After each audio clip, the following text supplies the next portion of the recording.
اپنی گرمیوں کے کپڑے پہن لیے آج ہیں؟ بس دوسری جگہ اطلاع نہیں ملی ابھی تک مائروں نے کی جی اچھا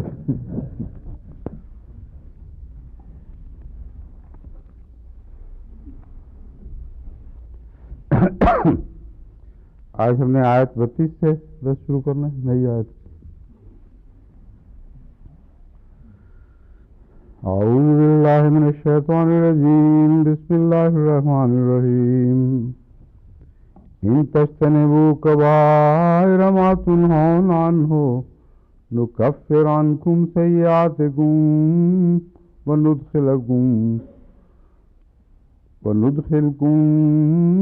مدخلا کریما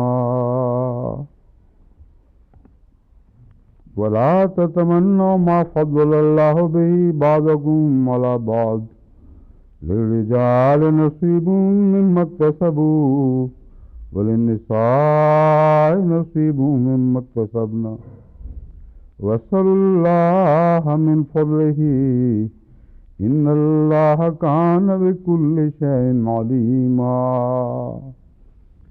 آج میں نے 2 ہی آیات چنی ہیں، وقت میرا تو باقی تیسری آیت کی بھی تلاوت کر لیں گے، کیونکہ آج کے دن نصف گھنٹہ آخر پر ہم نے سوال جواب کے لیے مخصوص رکھا ہوا ہے، ہمیشہ ہر سال ہوتا رہا اس طرح۔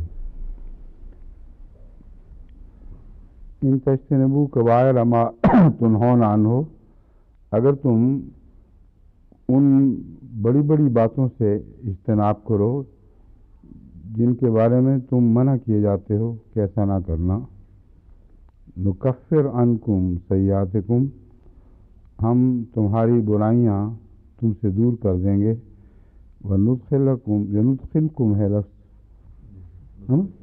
یہ لگتا زبر لگتی ہے اس لیے میں پہلے بھی غلط پڑ گیا تھا، وندخلکم مدخلا کریما، اور ہم تمہیں ایک معزز داخل ہونے کی جگہ میں داخل فرمائیں گے۔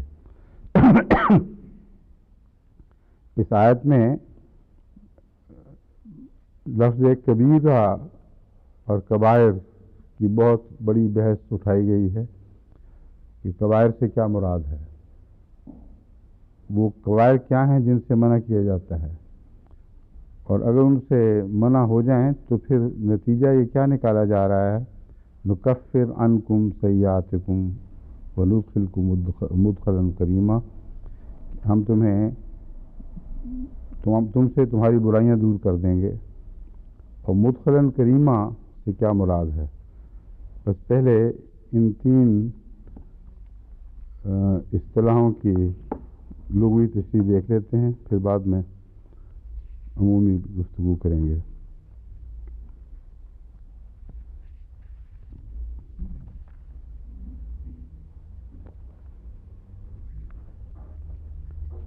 پہلے نکفر کا لفظ رکھا گیا ہے اس کاغذات کی ترتیب میں، پھر سیئات کا آیا ہے، اور پھر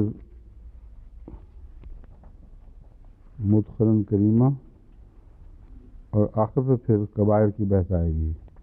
غالباً اس لیے کہ کبائر کی بحث جو ہے وہ بہت بڑی ہے، اور جیسا کہ کبیر لفظ سے ہونا بھی چاہیے، سب سے لمبی بحث کبائر کے لفظ کے نیچے آئی ہے۔ بہرحال اسی ترتیب سے جس طرح صفحے رکھے گئے ہیں میں آپ کے سامنے رکھتا ہوں۔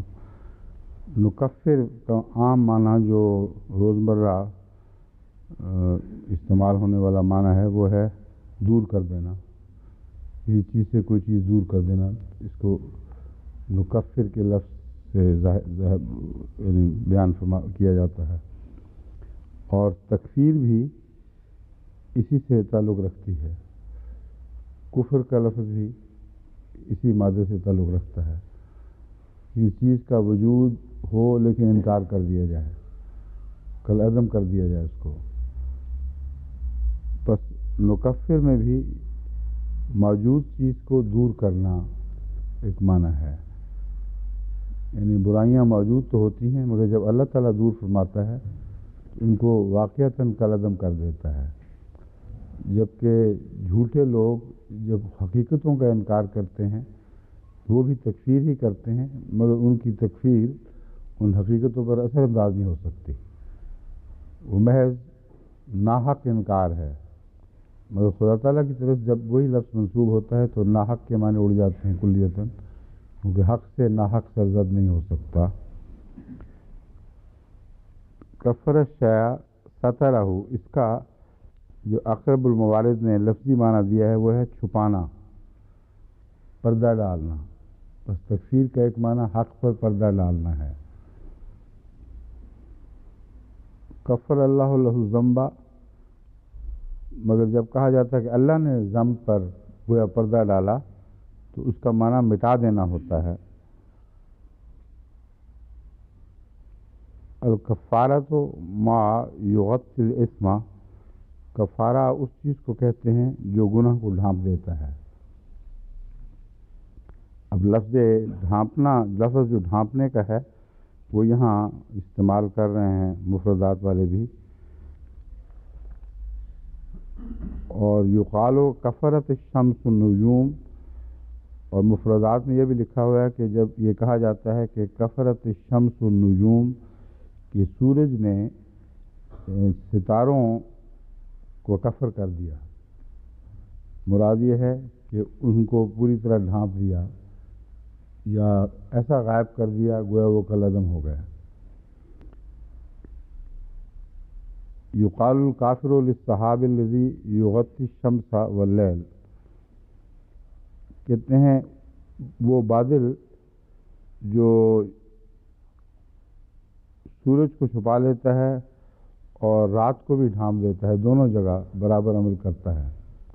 یعنی بادل اگر آ جائیں تو بعض دفعہ یہ نہیں پتہ چلتا کہ دن ہے کہ رات ہے، اور رات کے بادل ہوں یا دن کے، دونوں ہی ہر قسم کی آسمانی روشنی کے راہ میں حائل ہو جاتے ہیں، تو اس ایسے بادل کو کافر کہا جاتا ہے۔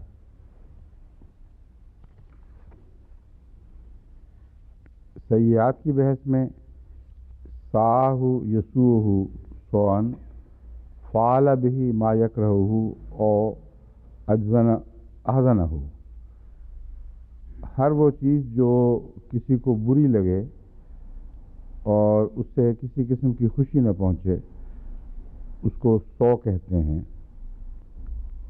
اور سو کا معنی العورت و الفاحشۃ، انسانی ایسی کمزوری جو انسان کے لیے شرم کا موجب بنے، اور اس کے ننگ جس کو کہا جاتا ہے اردو میں، یا قبیح حرکت، ان سب کو بھی السوء کہا جاتا ہے۔ السیئہ کا معنی الخطیہ بھی ہے، یعنی غلطی۔ اساہ، کسی چیز کے متعلق کہا جائے کہ اس نے اسا کر دیا تو مراد ہے اس کو گندہ کر دیا، خراب کر دیا۔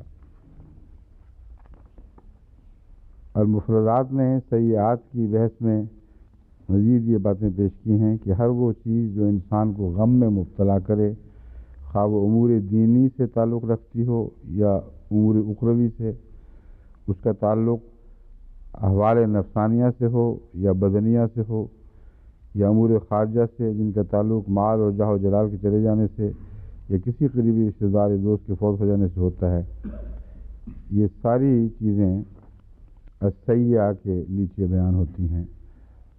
الفعلۃ القبیحۃ، یعنی ایک سیئہ کا معنی الفعلۃ القبیحہ بھی ہے۔ یہ جو پہلی تشریح ہے وہ مختصر یہ ہے کہ ہر چیز جس کی خبر، جس کی اطلاع انسان کو دکھ میں، غم میں یا فکر میں مبتلا کرے اور اس کے اندر جذبات میں ایک منفی تحریک پیدا کرے، خوشی سے جو مقابل، خوشی کے الٹ برعکس تحریک جو دل میں ہوتی ہے جذبات میں، وہ جس چیز سے ہو اس کو سیئہ کہا جاتا ہے۔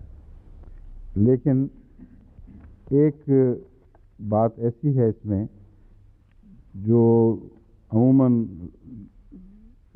اہل لغت اور اہل تفسیر بیان نہیں کرتے، وہ یہ ہے کہ سیئہ کی تعریف ہر انسان کے نقطہ نگاہ سے بدل سکتی ہے۔ کیونکہ ایک ظالم آدمی، گنہگار آدمی کو جو چیز بے چین کرتی ہے اور بے قرار کرتی ہے وہ ضروری نہیں کہ بری ہو، بلکہ بسا اوقات اچھی بات اس کی تکلیف کا موجب بنتی ہے۔ قرآن کریم میں اس کی کثرت سے مثالیں ہیں کہ حضرت صلی اللہ علیہ وسلم کی کامیابی کی ہر خبر، مومنوں کو اللہ جو نعمتیں عطا فرماتا تھا اس کی ہر اطلاع دشمنوں کے منہوں پہ سیاہی پھیر دیتا تھا۔ یہ جو ان کو ایک غم اور فکر لگ جاتا تھا کہ کیا واقعہ ہوا ہے۔ تو اگر سیئہ کی یہی تعریف ہو کہ ہر وہ چیز جو انسانی طبیعت میں منفی ہیجان پیدا کر دے وہ سیئہ ہے، تو یہ درست نہیں۔ حسنہ بھی ایسا کر سکتی ہے، مگر سوال یہ ہے کہ کون ہے جس کے اندر ہیجان پیدا ہوا ہے۔ اگر وہ خود برا ہے تو برائی کی خبر اسے سکون بخشے گی، اگر وہ خود اچھا ہے تو برائی کی خبر اسے تکلیف پہنچائے گی۔ بس یہ تعریف اس تفصیل کے ساتھ اگر بیان کی ہے تو پھر تو درست ہے، ورنہ اپنی ذات میں یہ تعریف نامکمل اور ناکافی ہے۔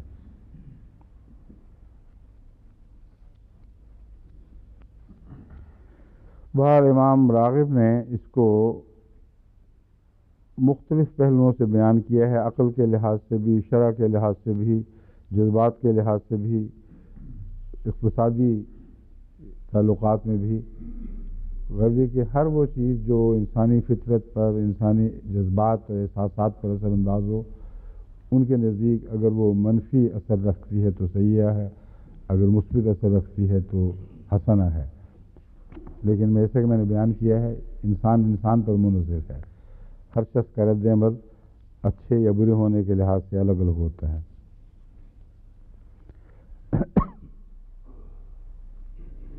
آخر پر وہ فرماتے ہیں خلاصہ کلام کے طور پر کہ طبیعت ہی فیصلہ کرتی ہے کہ کوئی چیز اچھی ہے یا بری ہے۔ اگر طبیعت ہلکی محسوس کرے کسی بات سے تو وہ اچھی ہے، اگر وہ بوجھل محسوس کرے تو بری ہے۔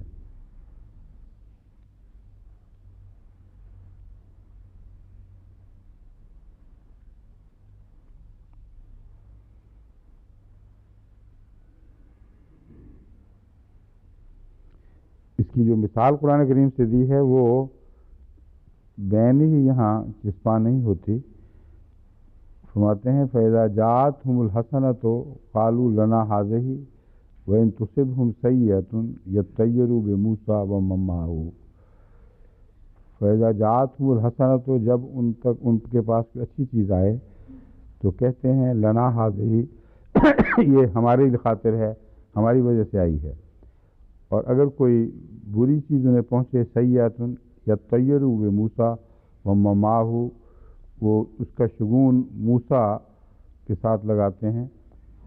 کہتے ہیں موسیٰ کی بدشگونی ہے، اس کی قسمت کا نقصان یا اس کی برائی ہمیں پہنچ رہی ہے۔ تو یہاں سیئہ سے مراد صرف وہ ظاہری ہونے والی ایسی باتیں ہیں جس میں اچھے اور برے کی تفریق نہیں ہوا کرتی، وہاں قدر مشترک ہے دونوں کے درمیان۔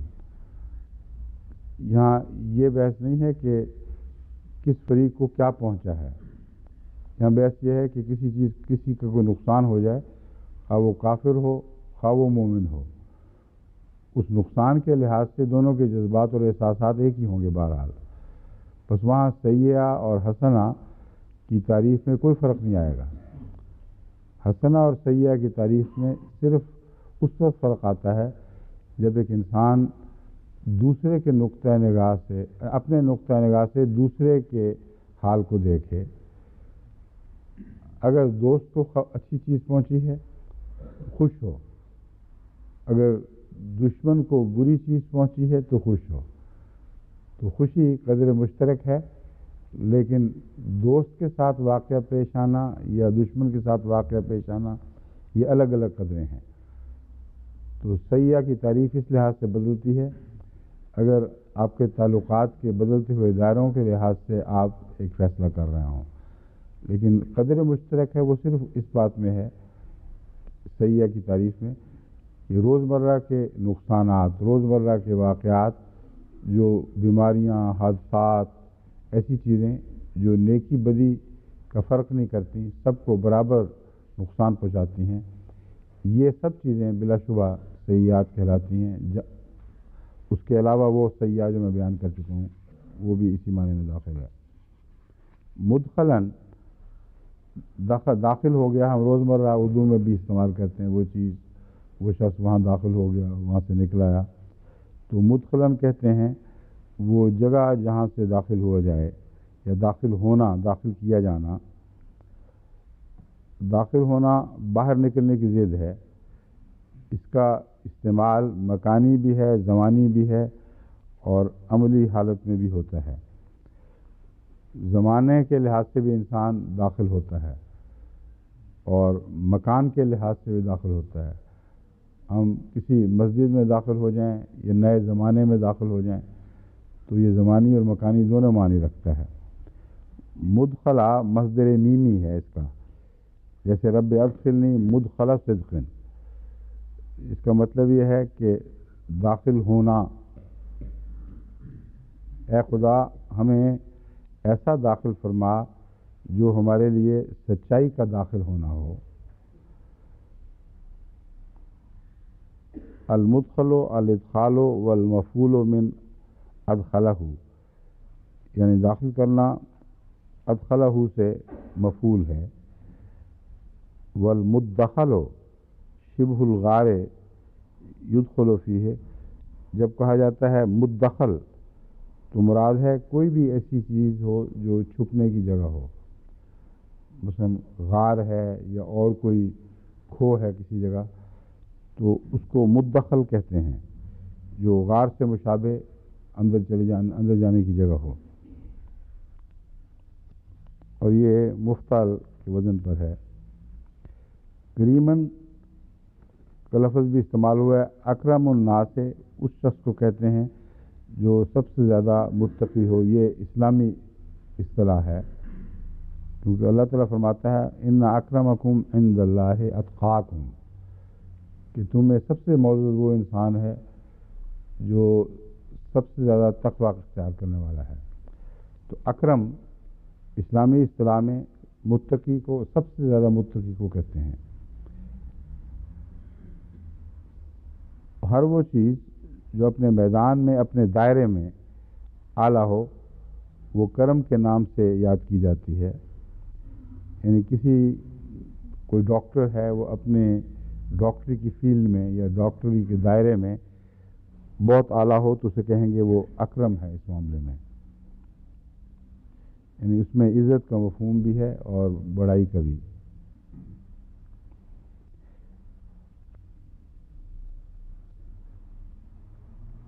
ہر وہ چیز جس سے انسان خفت محسوس نہ کرے وہ کرم کے دائرے میں ہوتی ہے،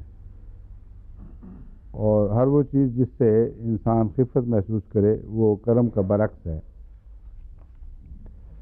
بس کرم میں صرف مالی یا ظاہری نعمتوں کا حصول نہیں، بلکہ عزت نفس کا احساس اس کے اندر داخل ہے، اور لفظ کریم میں عزت کا مضمون بڑی شدت قوت کے ساتھ پایا جاتا ہے۔ اور ویسے بھی ایک شخص جو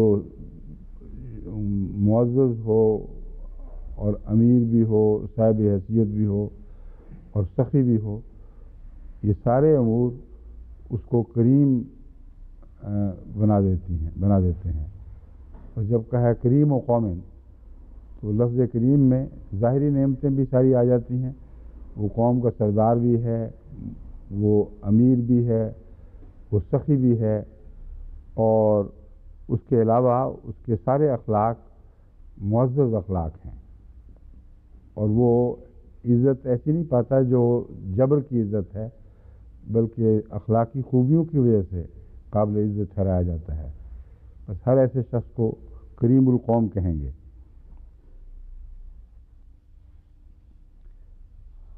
اور اگر زمین میں خوب کھاد ڈالی جائے تو اس کے لیے بھی کہتے ہیں کرمہ، اس نے زمین کو مکرم کر دیا، یعنی وہ زمین اب خوب رویدگی دکھائے گی، سخی ہو جائے گی اپنے بہترین جوہر نکالے گی باہر. تو اس لحاظ سے مادی چیزوں کے لیے بھی لفظ کریم استعمال ہوتا ہے. اب کبائر کی بحث آئے گی ساری. کبائر کی بحث میں علماء نے بعض احادیث پیش کر کے یہ کبیرہ گناہ اور صغیرہ گناہ میں فرق کرنے کی کوشش کی ہے.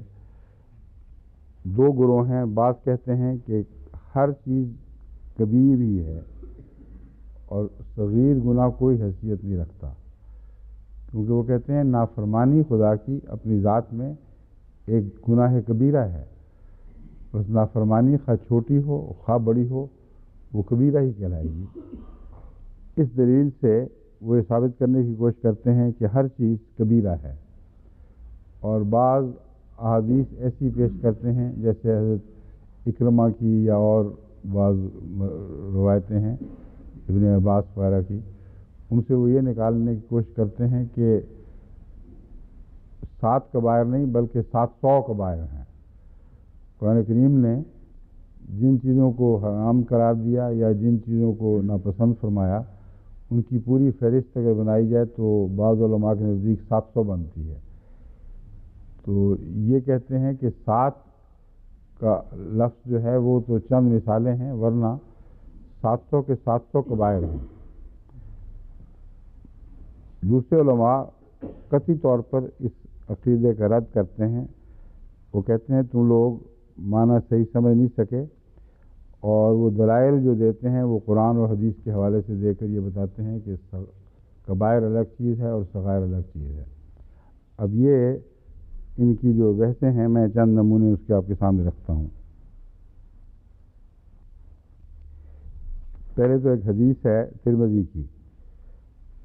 حضرت ابو بکر نہیں بلکہ ابو بکرہ ہیں یہ اور ہیں رضی اللہ عنہ سے روایت ہے کہ حضرت صلی اللہ علیہ وسلم نے فرمایا کیا میں تم کو بڑے بڑے گناہ نہ بتاؤں؟ صحابہ نے عرض کی یا رسول اللہ کیوں نہیں؟ فرمایا خدا کا شریک ٹھہرانا اور والدین کی نافرمانی کرنا. آپ تکیہ کا سہارا لیے ہوئے تھے، آپ اٹھ کر بیٹھ گئے اور فرمایا جھوٹی گواہی دینا، یا راوی کہتا ہے کہ جھوٹ بولنا آپ نے فرمایا، قول الزور. اور اکثر رجحان اسی لفظ کی طرف ہے کہ قول الزور فرمایا. حضور نے یہ کلمہ اتنی بار فرمایا وقول الزور قول الزور وقول الزور کہ ہمارے دل سے یہ آواز اٹھی کہ کاش حضور اب بس کر دیں، خاموش ہو جائیں. تو 3 گناہ ذکر فرمائے ہیں رسول اللہ صلی اللہ علیہ وسلم نے اس سوال کے جواب میں. بعض سوالات کے جواب میں 7 بیان فرمائے ہیں. تو حسب حالات حسب موقع بعض اوقات حضرت صلی اللہ علیہ وسلم کا جواب مختلف ہوتا تھا پوچھنے والے کے پیش نظر، اور بعض دفعہ ان حالات کے پیش نظر جو اس وقت رائج تھے، یا بعض مواقع کے پیش نظر. مثلا جہاد کا موقع ہے اور اس وقت بعض لوگ جہاد سے اعتراض کر رہے ہیں. بعض دفعہ ایسے موقع پر کہ جب ماں امن کا حال ہے اور ماں باپ کی خدمت سے محروم ہیں، تو حسب حالات حضرت صلی اللہ علیہ وآلہ وسلم کے جوابات کچھ تبدیل ہوتے ہیں، مگر برمحل تبدیل ہوتے ہیں. ان جوابات کی جو روح ہے وہ متناقض نہیں ہوتی، ایک دوسرے سے ٹکراتے نہیں ہیں، بلکہ بعض خصوصی حالات میں وہی جواب بہترین ہونا چاہیے اور وہی برمحل جواب ہوگا. بس اس لحاظ سے جو اختلافات ہیں وہ معمولی ہیں، اور اگر ان کو سمجھنے کی کوشش کی جائے تو مشکل نہیں. یہ 3 باتیں جو ہیں ان میں سے آخری بات جھوٹ کو بار بار جو فرمایا گیا اس کے اندر باقی ساری برائیاں آ گئی ہیں دراصل، اور در حقیقت یہ شرک ہی کی ایک قسم ہے. بس 2 باتیں دراصل اس میں بیان ہوئی ہیں، ایک ناشکری نہ کرو اور ایک شرک نہ کرو، کیونکہ ناشکری ہی شرک پر منتج ہوتی ہے. جب یہ بات سوچیں تو ماں باپ اور خدا تعالیٰ کے تعلق میں اکٹھا بیان نصیحت فرمانا یہ ہم پر خوب کھل جاتا ہے. ماں باپ کا یہ احسان ہے، انہوں نے ہمیں وجود کی خلت بخشی، مگر ثانوی طور پر۔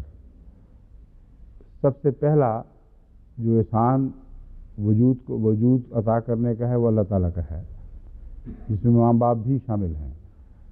مگر ہم پر ایک ایسا دور آیا کہ خدا تعالیٰ کی یہ رحمت کہ ہمیں وجود بخشا گیا، ماں باپ کے احسان کے تابع ہمیں عطا ہوئی۔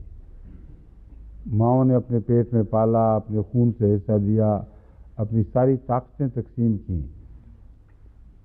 بعض اوقات اس حد تک کہ جو جنین ہے اس کی پرورش کرتے کرتے ماں خود مر گئی۔ یہ جو کیفیت ہے یہ بہت بڑا احسان ہے، اور اللہ تعالیٰ بار بار متوجہ فرماتا ہے کہ دیکھو ماؤں کے حقوق کو نظر انداز نہ کرنا۔ انہوں نے تمہیں ایسی حالت میں مختلف وقتوں میں پالا ہے کہ شدید عذاب میں مبتلا رہی ہیں، بڑی بڑی تکلیفوں سے گزری ہیں، اور تمہیں اٹھائے پھرتی رہی ہیں، تمہیں سب کچھ اپنا دیا ہے۔ ایک تو یہ ہے معنی جو احسان کی طرف متوجہ کرتا ہے، مگر باپ نے بھی پرورش میں اسی طرح حصہ لیا ہے، وہ کما کر لاتا ہے، محنت کرتا ہے، ماؤں کے اوپر خرچ کرتا ہے، ان کا خیال رکھتا ہے۔ اس لیے براہ راست اس کے پیٹ سے نہ بھی نکلے ہو تو ماں کی طرح باپ کو بھی تمہاری ابتدائی تربیت میں اور تمہیں سنبھالنے میں، تمہیں نشو و نما دینے میں ایک بہت بڑا مقام حاصل ہے۔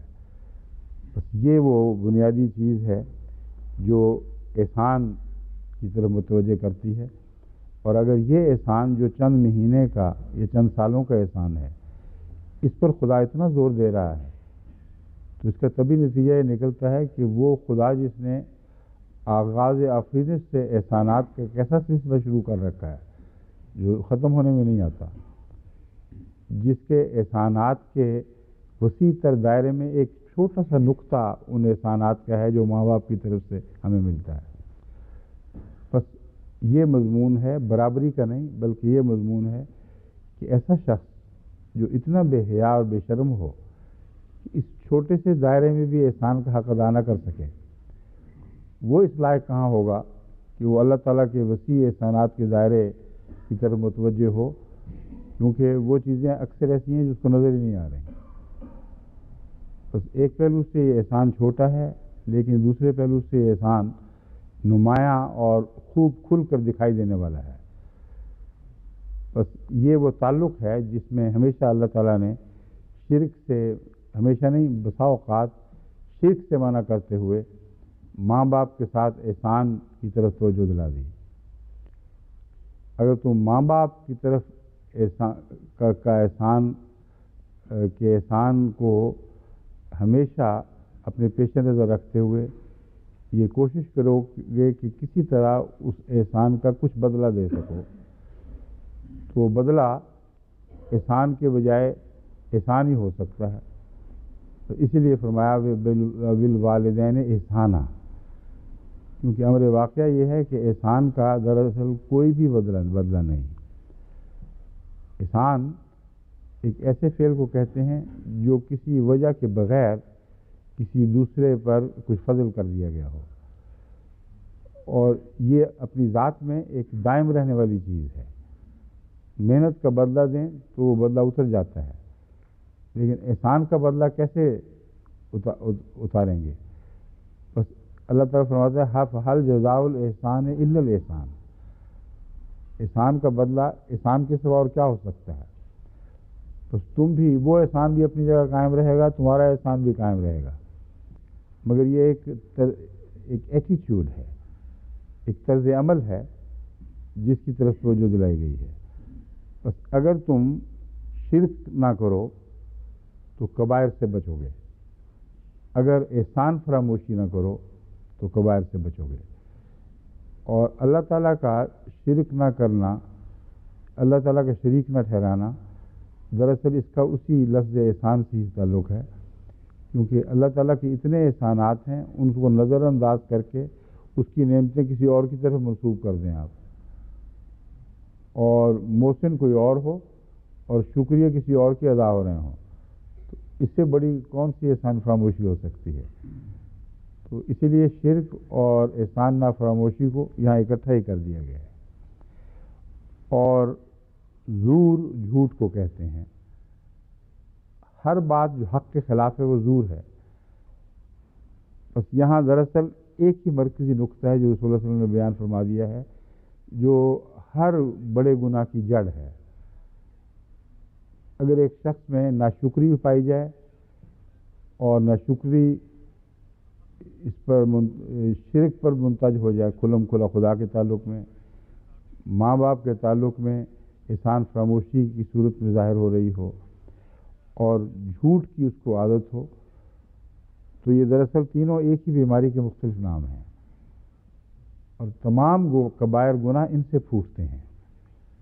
یہ مضمون ہے جس کو جو آپ پیش نظر رکھیں تو اس نصیحت کا، حضرت صلی اللہ علیہ وسلم کی نصیحت کا مفہوم سمجھ آ جاتا ہے، پھر کچھ اور بیان کرنے کی ضرورت نہ سمجھی آپ نے۔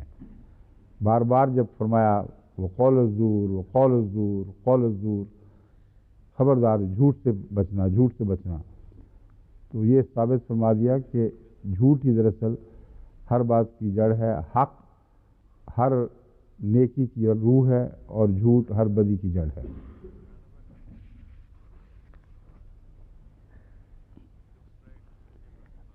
اور ایک اور حدیث نبوی ہے جس میں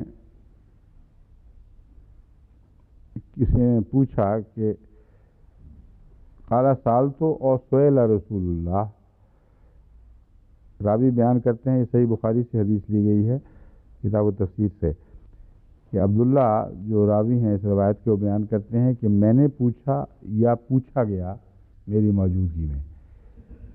یہ کہنے کے بعد وہ کہتے ہیں کہ ایو ذنب عند اللہ اکبر، پوچھا یہ گیا کہ کون سا گناہ اللہ کے نزدیک سب سے بڑا؟ قال ان تجعل للہ ندا وہو خلقک، کہ تو اللہ کا شریک ٹھہرائے جبکہ اس نے تجھے پیدا کیا۔ تو جو میں تعلق آپ کے سامنے بیان کر رہا تھا ماں باپ کا اور تخلیق کا، یہ وہی بات ہے جو حضرت صلی اللہ علیہ وسلم نے خوب کھول کر بیان فرما دی۔ قلت ثم ایو، میں نے عرض کیا پھر کیا؟ پہلے تھا یا سئلا، تو معلوم ہوتا ہے پہلا سوال ان کو یاد نہیں راوی کو کہ میں نے کیا تھا یا کسی اور نے کیا تھا، مگر جب پہلے سوال کا جواب آ گیا تو پھر میں نے بات اٹھائی اور یہ اگلا سوال کیا۔ ثم ایو، میں نے عرض کیا کہ پھر اس کے بعد کیا؟ قال ثم ان تقتل ولدک خشیۃ ان یتم معک، کہ تو اپنے بیٹے کو قتل کر دے یا اپنی اولاد کو قتل کر دے اس ڈر سے کہ وہ تیرے ساتھ دسترخوان میں بیٹھ کر کھانا کھائے گی۔ خشیت املاق، من خشیت املاق جو قرآن کریم میں آتا ہے، یہ وہی مضمون ہے۔ اب میں نے کہا تھا نا کہ موقع اور محل کے مطابق کبائر کے بیان میں رسول اللہ صلی اللہ علیہ وسلم نے الگ الگ باتیں بیان فرمائی ہیں، جس سے پتہ چلتا ہے کہ بعض سوال کرنے والے جو اس وقت سوال کر رہے تھے ان میں ایسے بھی تھے جو اپنی اولاد کے زیادہ ہونے کے ڈر سے وہ عدل سے کام لیتے تھے، یعنی اس خوف سے کہ اولاد بڑھے گی تو ہم ان کو کھانا کیسے کھلائیں گے، وہ فیملی پلاننگ کرتے تھے۔ اور فیملی پلاننگ یعنی اس رنگ میں کہ اولاد کا آغاز ہی نہ ہو، یعنی مرد کا مادہ عورت کے مادے سے ملے ہی نہ، یہ حضرت صلی اللہ علیہ وسلم کے زمانے میں رائج تھی اور کئی صحابہ کرتے تھے۔ تو ہو سکتا ہے اسی طرف اشارہ ہو، کیونکہ قرآن کریم نے تو واضح طور پر اسی حوالے سے ذکر کیا، اور رسول اللہ صلی اللہ علیہ وسلم کو یہ فرمانا کہ تو اس خوف سے کہ تیری اولاد تیرے دسترخوان میں بیٹھ کے ساتھ کھانے نہ کھائے، تو اولاد میں کمی کرے، یہ بھی بہت بڑا گناہ ہے۔ اب سوال یہ ہے کہ یہ تو وقتی موقع اور محل کے مطابق جواب تھا، مگر اسے اتنا بڑا گناہ کیوں قرار دیا گیا؟ کیونکہ بعض صورتوں میں اس کی اجازت بھی ہے. مثلا ماں کو اگر خطرہ ہو، اس کی زندگی کو خطرہ ہو، تو اس کا جنین اپنی ماں پر قربان کر دیا جاتا ہے. ڈاکٹر کہتے ہیں اس کو نکلوا دو، اور دنیا کا ہر قانون اس کی تائید کرتا ہے کہ یہ جائز ہے، کیونکہ جو اوپر کی بڑی چیز ہے اس کی خاطر چھوٹی قربان کی جاتی ہے. تو جنین کو ماں پر قربان کرنا گناہ نہیں ہے، لیکن اس خیال سے کہ کہیں یہ روٹی میں ہمارے شریک نہ ہو جائیں یا ہماری غربت بڑھانے کا موجب نہ بنے، قرآن کریم نے اس کی سختی سے منائی فرمائی ہے. اور یہاں کبیرہ کا مضمون یہ ہے کہ یہ اللہ تعالیٰ کی تخلیق پر ایک حرف ہے، اور اس پہلو سے تخلیق کا مضمون ہی ہے جو بیان ہو رہا ہے. اللہ تعالیٰ رسول اللہ صلی اللہ علیہ وسلم نے فرمایا ہے کہ وہ ہوا خلقہ کا، اللہ نے تجھے پیدا کیا ہے اور پھر بھی تو اس کا شریک ٹھہرائے تو یہ بہت بڑا گناہ ہے. اور جس نے پیدا کیا ہے وہ کامل حکمت والا ہے یا یوں ہی بے سوچے سمجھے اچانک چیزوں کو پیدا کرتا چلا جا رہا ہے، یہ بحث اٹھتی ہے. اگر وہ حکمت والا خدا ہے تو یہ ناممکن ہے کہ اس کے تخلیق کے بعد مذاہب اس کی تخلیق کے بعد دوسرے مظاہر سے ٹکرا جائیں. اب تخلیق کا ایک مظہر وہ نظام ہے جس کے ذریعے زندگی جاری رکھی جاتی ہے، یعنی تولید کا نظام جو جانوروں اور انسانوں میں سب میں مشترک ہے، اس کے ذریعے زندگی کی حفاظت کی جا رہی ہے، اسے آگے بڑھایا جا رہا ہے. دوسرا نظام ہے خوراک کا نظام. خوراک کا نظام خاص طریق پر پیدا ہوتا ہے اور خاص رفتار سے آگے بڑھتا ہے. اگر خالق ایسا ہو کہ اس کا جو تولید کا نظام ہے وہ خوراک کے نظام سے آگے چل پڑے، تو بار بار ایسے مواقع پیش آئیں گے کہ محض اس تفاوت کی وجہ سے وہ جو اس کی تخلیق ہے وہ بھوک کا شکار ہو جائے گی، اور بار بار فاقے پڑیں گے اور قحط آئیں گے، کیونکہ اس کا تخلیقی نظام آپس میں متوازن نہیں ہے. یہ وہ مضمون ہے جس کی وجہ سے اللہ تعالیٰ نے فرمایا ہے کہ تمہیں اس وجہ سے فیملی پلاننگ کی اجازت نہیں ہے کہ تم اولاد کے بڑھنے کے نتیجے میں رزق کا خوف کرو. اگر تم اس وجہ سے فیملی پلاننگ کرتے ہو تو اللہ تعالیٰ پر ایک حرف ہے، اور اس کی خالقیت پر ایک بہت بڑا حرف آتا ہے.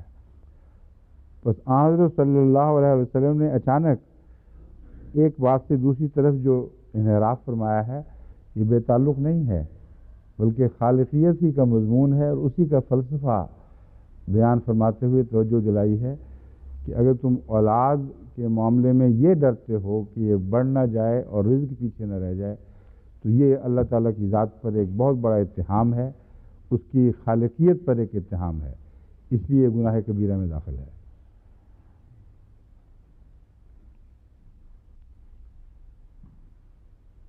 قلت ثم ایو قال ان تزانیہ بے جلیلت جارے کا، میں نے کہا پھر اس کے بعد کون سا بڑا گناہ ہے؟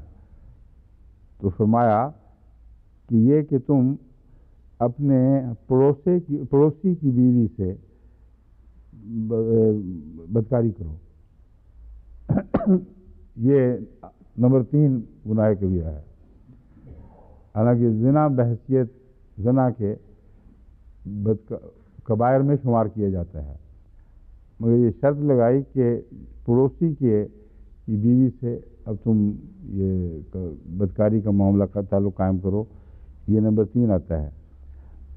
اب یہ قتل کرو اولاد کو اور زنا، ان دونوں کا آپس میں بڑا گہرا تعلق ہے. تبھی قرآن کریم نے جہاں بعض محرمات بیان فرمائی ہیں، وہاں زنا کے بعد اولاد کا قتل یا قتل کا مضمون رکھا ہے، کیونکہ اکثر ایسے قتل جو بچوں کے قتل ہیں جو لوگوں کے سامنے نہیں آتے، وہ اسی قسم کے ہوتے ہیں کہ ناجائز تعلقات کے نتیجے میں ایک حمل ٹھہر جاتا ہے، یا معاشرے کے ڈر سے یا کسی اور وجہ سے اپنی خفت محسوس کرتے ہوئے خفت کو مٹانے کے لیے کہ لوگوں میں بدنامی نہ ہو ایسے حمل گرا دیے جاتے ہیں۔ دوسری وجہ ہو سکتی ہے عورت ویسے ہی بدکار ہے، اس کو مصیبت کیا پڑی ہے کہ لوگوں کے بچے پیٹ میں لیے پھرتی رہے اور اپنا پیشہ گنوائے، تو کسی بھی وجہ سے یہ قتل ہو، یہ ہے قتل اور اس کا بدکاری سے تعلق ہے۔ تو رسول اللہ صلی اللہ علیہ وسلم کی نصائح اندرونی طور پر ایک دوسرے سے مربوط ہیں اور بظاہر الگ الگ دکھائی دے رہی ہیں، حالانکہ ان کے درمیان گہرے رشتے ہیں۔ اور اس زمانے کے معاشرے میں بعض بدیوں کو آپ نے محسوس فرمایا کہ یہ داخل ہو رہی ہیں سوسائٹی میں، یہ سر اٹھا رہی ہیں، تو ان کو قلع کما کرنے کے لیے آپ نے یہ جوابات دیے ہیں۔ پڑوسی کا جہاں تک تعلق ہے، وہ پڑوسی کا تعلق ایک دوسرے کے ساتھ احسان کا ہوا کرتا ہے۔ اپنی ذات میں بدکاری گناہ ہے، لیکن جہاں لین دین کے معاملے میں ایک دوسرے کے گھر آنا جانا ہے اور احسان کا معاملہ ہے، وہاں اگر یہ انسان حرکت کرے تو ایک کبیرہ گناہ کے اوپر ایک اور کبیرہ منزل بن جاتی ہے، یعنی کبیرہ گناہ میں بھی ایک اور بلندی، اس کی گندگی کی بلندی پیدا ہو جاتی ہے۔ پھر فرمایا قال ونزلت هذه الآیۃ تصدیقا لقول رسول اللہ صلی اللہ علیہ وسلم لا یدعون مع اللہ الہا آخر ولا یقتلون النفس التي حرم اللہ الا بالحق ولا یزنون۔ اور یہ جو نتیجہ نکالا ہے راوی نے، یہ میں آپ کو بتانا چاہتا ہوں، اس قسم کے نتائج کو کوئی اہمیت نہ دیں، یہ بالکل ایک ذاتی خیالات ہیں جو اس شوق میں پیش کر دیے جاتے ہیں کہ ہر آیت کی وجہ جو تھی نازل ہونے کی وہ ہم نے معلوم کر لی ہے، حالانکہ آیات کا نزول برمحل تو ہوا ہے مگر اس کی وہ وجہ نہیں ہے، آیات میں نازل ہونا ہی تھا، اور ایک دائمی انسانی ضرورت تھی ان حکمت کی باتوں کی جس کی وجہ سے یہ نازل ہوئی ہیں، اور وقتی حالات ہوتے یا نہ ہوتے انہوں نے نازل ہونا تھا۔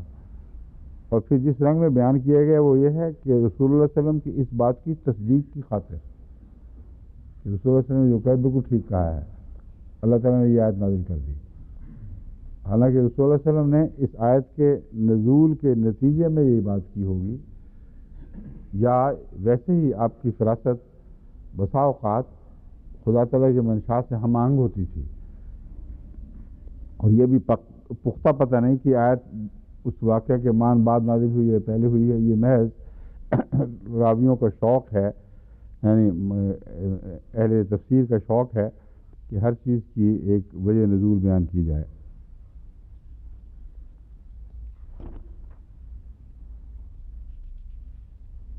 اور تصدیق کے لیے اس طرح کہتے ہیں جیسے گویا کہ یہ بات آیت نازل نہ ہوتی تو صحابہ کو شک ہی رہتا کہ پتہ نہیں رسول اللہ صلی اللہ علیہ وسلم نے ٹھیک فرمایا بھی ہے کہ نہیں۔ تصدیق کا بات اتنی واضح، اتنی خطی، اتنی پر حکمت اور اندرونی طور پر ایسی قوی دلیل رکھتی ہے اپنی تائید میں کہ اس کے بعد کسی اور تصدیق کی ضرورت ہی کوئی نہیں۔ اس لیے یہ بات میرے نزدیک رسول اللہ صلی اللہ علیہ وسلم اور آیات قرآنی کے نزول کے فلسفے کے خلاف ایک تخفیف والی بات ہے، اسے کسی صورت قبول نہیں کیا جا سکتا۔ اب کبائر کی بحث میں ایک حدیث ہے مسند احمد بن حنبل کی، جلد 5 صفحہ 413، ان ابا ایوب حدثہ ان رسول اللہ صلی اللہ علیہ وسلم قال من جاء یعبد اللہ لا یشرک به شیئا ویقیم الصلاۃ ویؤتی الزکاۃ ویصوم رمضان ویجتنب الکبائر فإن له الجنہ۔ حضرت ایوب سے روایت ہے رضی اللہ تعالیٰ عنہ کہ رسول اللہ صلی اللہ علیہ وسلم نے فرمایا کہ اللہ تعالیٰ کی جو شخص اللہ تعالیٰ کی عبادت کرتا، شرک سے بچتا ہو، نماز ادا کرتا ہو، زکوٰۃ دیتا ہو، رمضان کے روزے رکھتا ہو اور کبائر سے بچتا ہو تو اس کے لیے جنت ہے۔ آخر پر جب یہ فرمایا کہ اور کبائر سے بچتا ہو تو صحابہ نے پوچھا کبائر سے کیا مراد ہے؟ فرمایا اللہ تعالیٰ کا شریک ٹھہرانا، کسی مسلمان کا قتل کرنا۔ اب وہاں بھی ایک قتل کا مضمون تھا، یہاں بھی قتل کا مضمون ہے، لیکن یہاں قتل غالباً کسی دوسرے بڑے بالغ آدمی کے قتل کا مضمون ہے۔ اور کافروں سے جنگ کے دوران بھاگ جانا، اب کوئی غزوہ ہو رہا ہو، وہاں اگر ایسے واقعات ہوئے ہوں کہ کچھ لوگوں نے پیٹھ دکھائی ہو تو یہ کبیرہ ضرور ذہن میں ابھرے گا۔ بس حضرت صلی اللہ علیہ وسلم کے جوابات کا اختلاف موقع اور محل کے اختلاف کی طرف اشارہ کرتا ہے، نہ کہ اندرونی تضاد کی طرف۔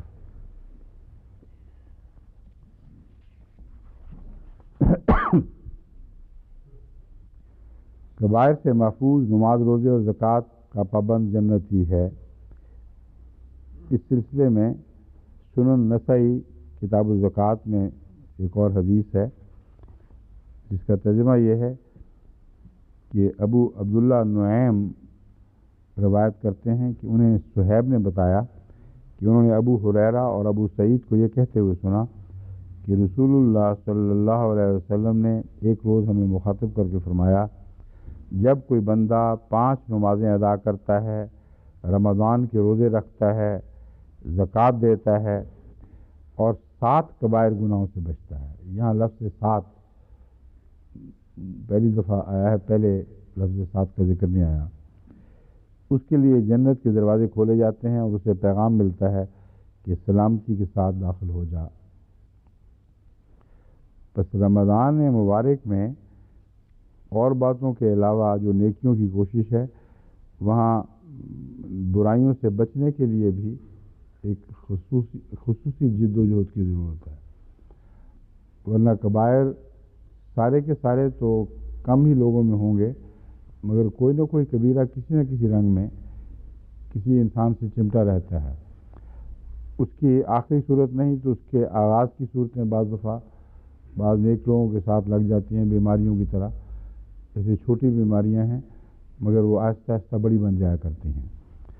تو ان سب کی طرف توجہ رکھنے کا یہ مہینہ ہے، کیونکہ اللہ تعالیٰ فرماتے، رسول اللہ صلی اللہ علیہ وسلم فرماتے ہیں کہ اس مہینے میں جہنم کے دروازے بند کیے جاتے ہیں اور جنت کے دروازے کھولے جاتے ہیں۔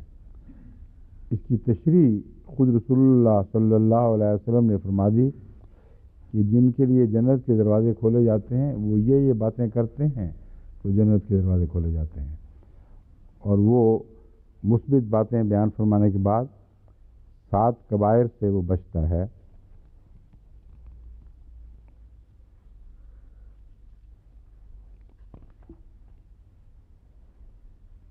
وہ 7 کبائر کیا ہیں؟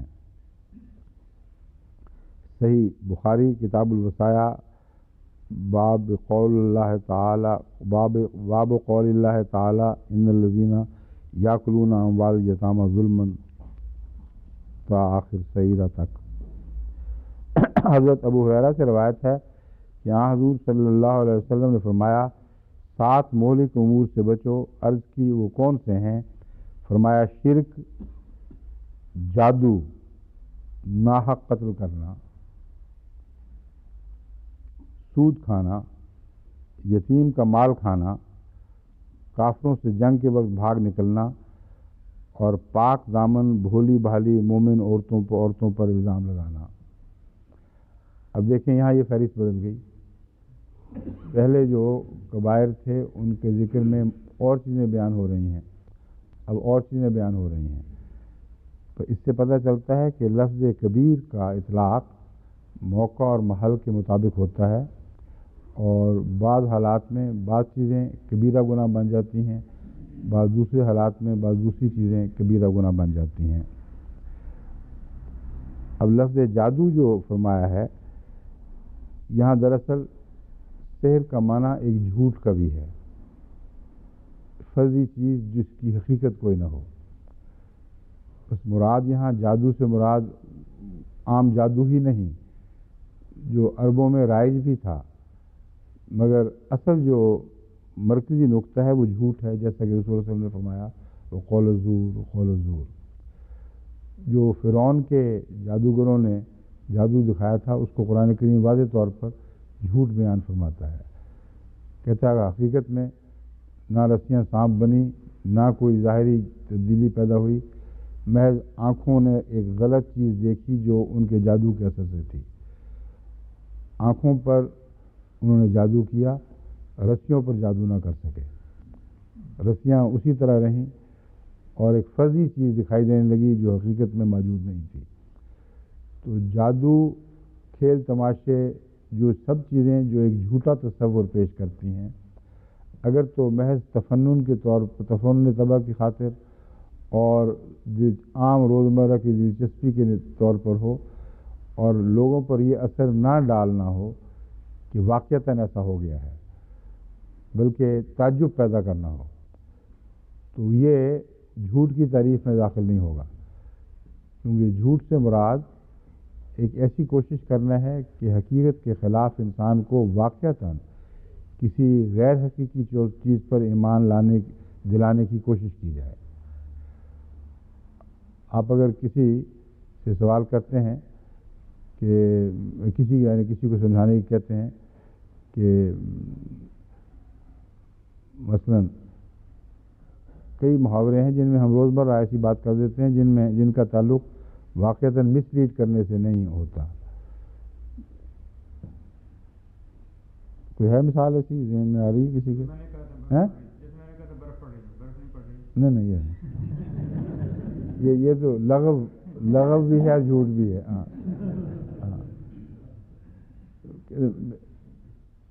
میرے سر پہ سینگ ہے، میرے سر پر سینگ ہے، مثلا اس کے سر پہ سینگ ہیں، اگر یہ کہہ دیتے ہیں تو کسی کے سر پہ سینگ ہیں تو کوئی مان لے گا کہ سینگ ہیں؟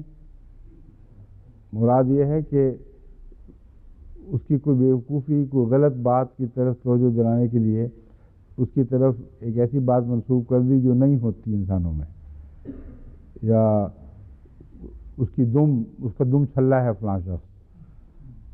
اب دم چھلا تو اس چھلے کو کہتے ہیں جو دم پر لگایا جاتا ہے. اب یہ خلاف واقعہ بات ہے، نہ انسان کی دم، نہ کوئی انسان چھلا بن کر کسی اور کی دم پر لگ جاتا ہے. مگر جب آپ دم چھلا کہتے ہیں تو اس میں جھوٹ کا ایک ادنا سے پہلو بھی نہیں ہے، کیونکہ بیان کرنے والے کا مقصد ہرگز یہ نہیں ہوتا کہ سننے والا یہ سمجھے گا کہ میں چھلا بن کر فلاں کی دم کے ساتھ لگ گیا ہوں، اس کے چمٹ گیا ہوں.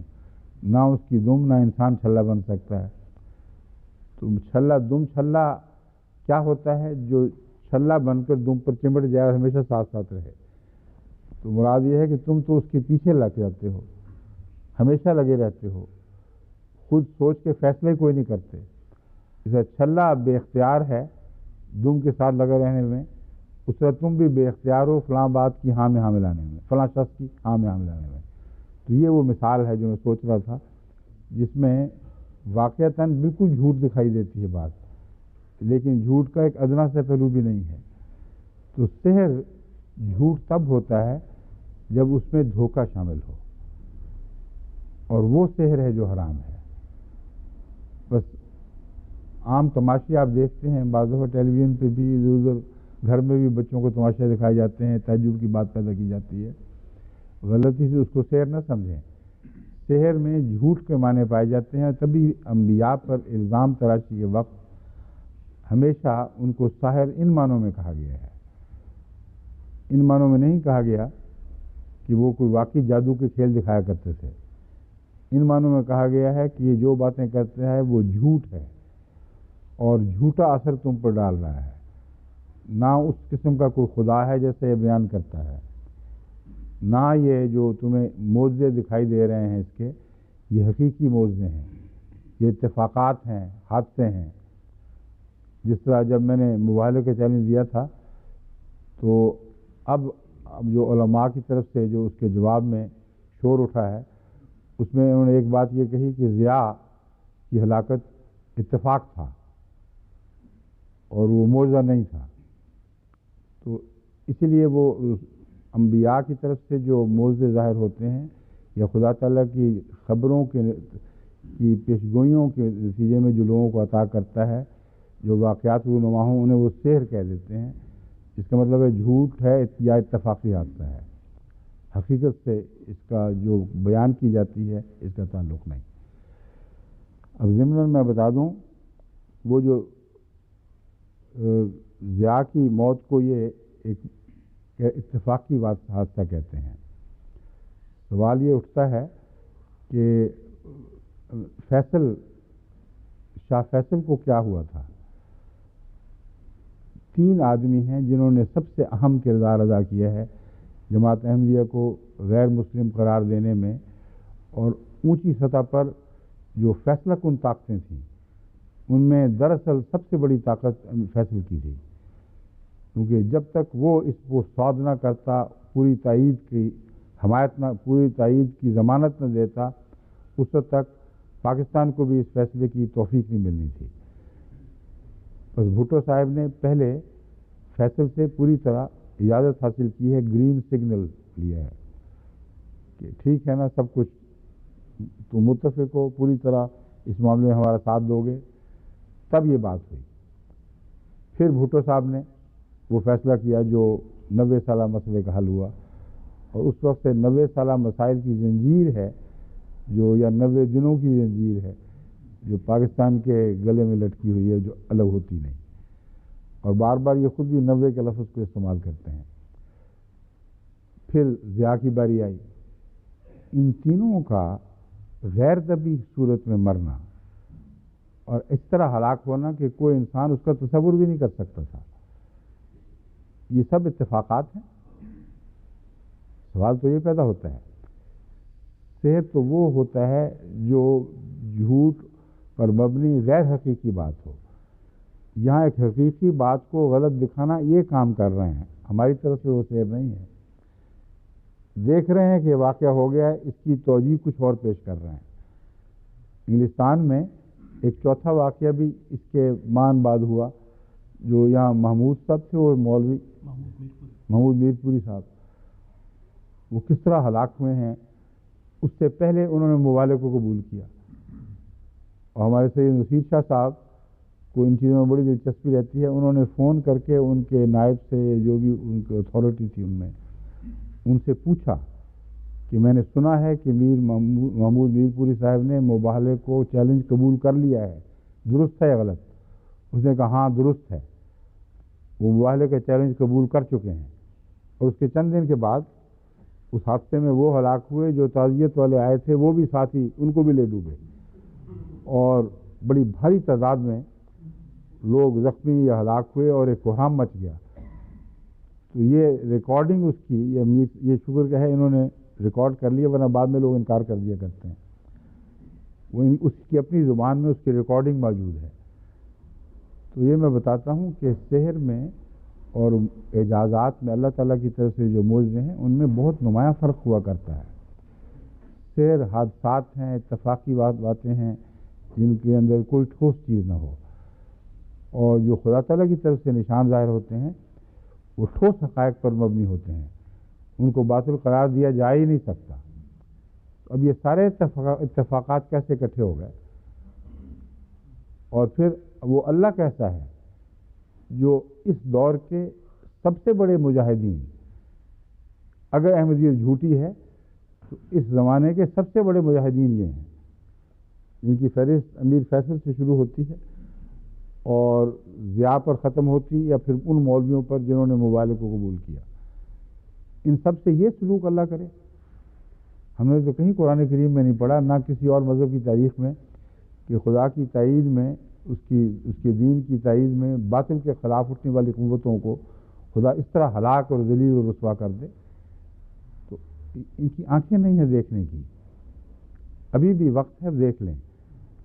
اور مزید میں یہ کہنا چاہتا ہوں کہ اب جو مبالغے کا دوسرا چیلنج ہے، اس میں میں نے بات وضاحت کے ساتھ بیان کر دی تھی کہ جس قسم کے مبالغے کے تم باتیں کرتے ہو وہ فرضی باتیں ہیں، بھاگنے کے طریقے ہیں۔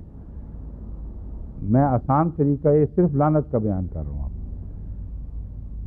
وہ چھپا ہوا مضمون ہے میرا، اور تم بار بار انہی باتوں کا اعادہ کر رہے ہو، جماعت پر الزام لگا رہے ہو۔ تم بھی لعنت ڈال دو، یہی مبالغہ ہو جائے گا۔ اور ہم بھی لعنت ڈالتے ہیں، ساری دنیا کی جماعتیں لعنت اللہ علی الکاذبین کہتی ہیں۔ بس پھر دیکھنا خدا کی تقدیر کس کے حق میں ظاہر ہو رہی ہے اور کس کے خلاف ظاہر ہو رہی ہے۔ یہ جاری مضمون ہے، اس میں کسی جگہ اکٹھے ہونے کی ضرورت کوئی نہیں۔ دنیا کے ہر کونے میں جو شخص بھی سمجھتا ہے کہ میں خدا کی اس تقدیر سے ٹکر لے سکتا ہوں کہ وہ لازماً حق کی تائید فرمائے گا اور جھوٹ کے خلاف کارروائی فرمائے گا، تو اس کو چاہیے کہ وہ بے دھڑک ہو کر لعنت اللہ علی الکاذبین کہے۔ مطلب ہے ہم میں سے جو بھی جھوٹا ہے اس کو لعنت ڈالے۔ اگر اس کو یقین ہے کہ وہ جھوٹا نہیں ہے تو پھر اس کا اثر اس کے خلاف تو پڑے گا ہی نہیں۔ اس کو خطرہ کیا ہے، اس کو خوف کیا ہے لعنت اللہ علی الکاذبین کہنے میں؟ تو میں اس لیے دوبارہ تکرار کے ساتھ یہ کہتا ہوں کہ جس نے بھی لعنت اللہ علی الکاذبین کا نسخہ استعمال کرنا ہے وہ ان شرائط کے ساتھ استعمال کر دیکھے کہ جو جھوٹے الزام مولوی جماعت احمدیہ پر لگاتے ہیں، جن کا واضح انکار میں جماعت کی نمائندگی میں کر چکا ہوں، حضرت مسیح علیہ السلام کی تحریرات سے ثابت کر چکا ہوں، وہ الزامات لگائیں اور ساتھ یہ پڑھتے جائیں اپنے دل میں لعنت اللہ علی الکاذبین۔ اور اگر وہ نشان کے طور پر اس کو پیش کرنا چاہتے ہیں تو پھر ہمیں بھی لکھ دیں کہ ہم وہ ہیں جنہوں نے اس کو قبول کیا ہے، یہ ساری باتیں جو تم نے کہا تھا جھوٹ ہیں، ہم ان سب کو سچ کہتے ہیں۔ تو اس طرح آسانی سے معاملہ طے ہو جائے گا اور ہر ملک میں جا کر اس ملک کے نمائندوں سے الگ الگ مباحثہ کرنے کی ضرورت ہی پیش نہیں آئے گی۔ ابھی یہ جاری ہے تو اس سوال جواب کا وقت ہو گیا۔ اب یہاں سے کبائر 7 یہاں سے آگے چلے گا۔ چلیں جی اب سوال جواب کی مجلس۔ ہاں فرمائیے عبدالرشید صاحب۔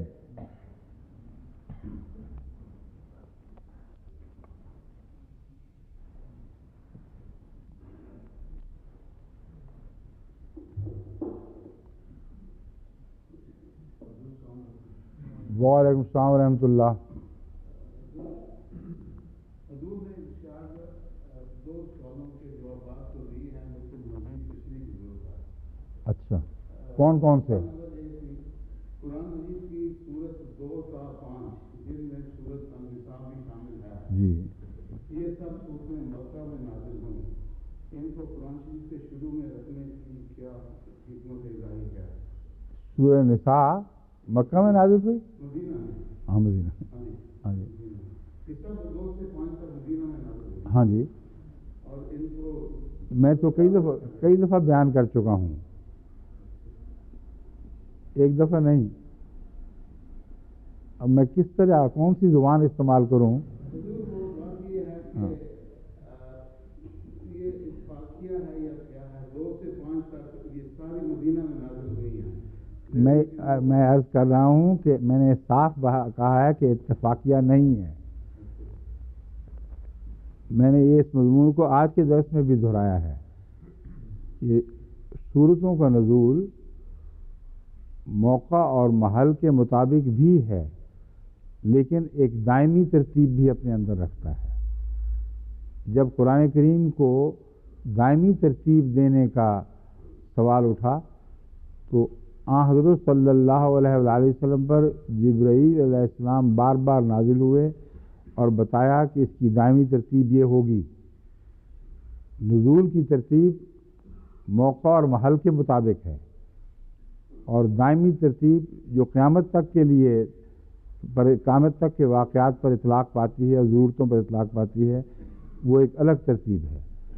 بس قرآن کریم کی دائمی ترتیب کے لحاظ سے صورتوں کے نزول کی تاریخ نہیں دیکھی جائے گی، بلکہ خدا تعالیٰ نے جس حکمت کے پیش نظر ترتیب عطا فرمائی ہے اس حکمت کے تابع یہ صورتیں اسی ترتیب سے درج ہوئی ہیں۔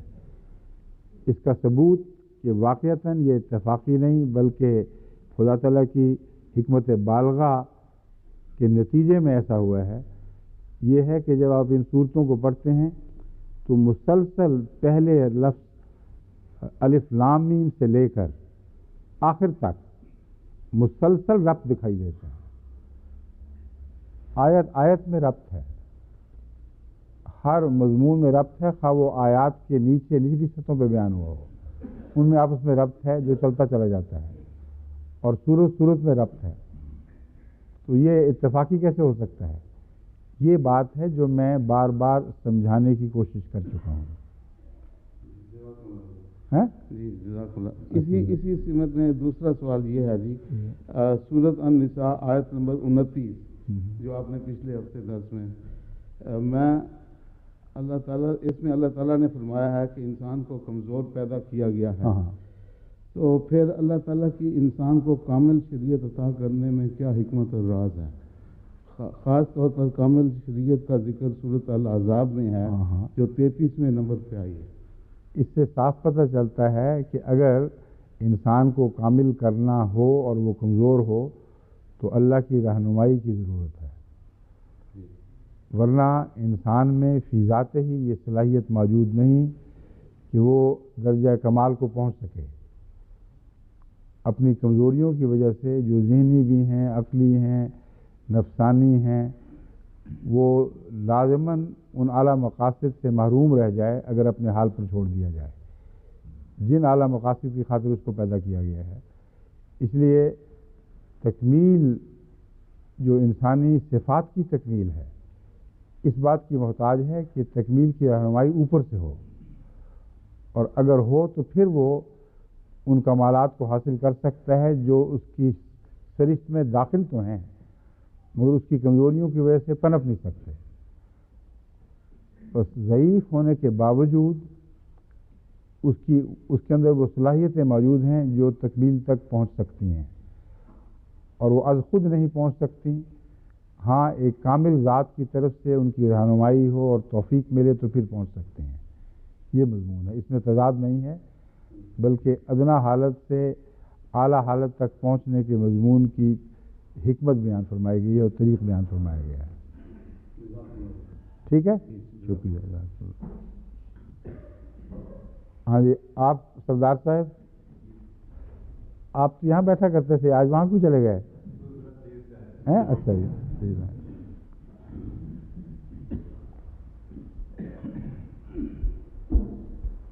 یہ ذرا سا اوپر ہوگا بس۔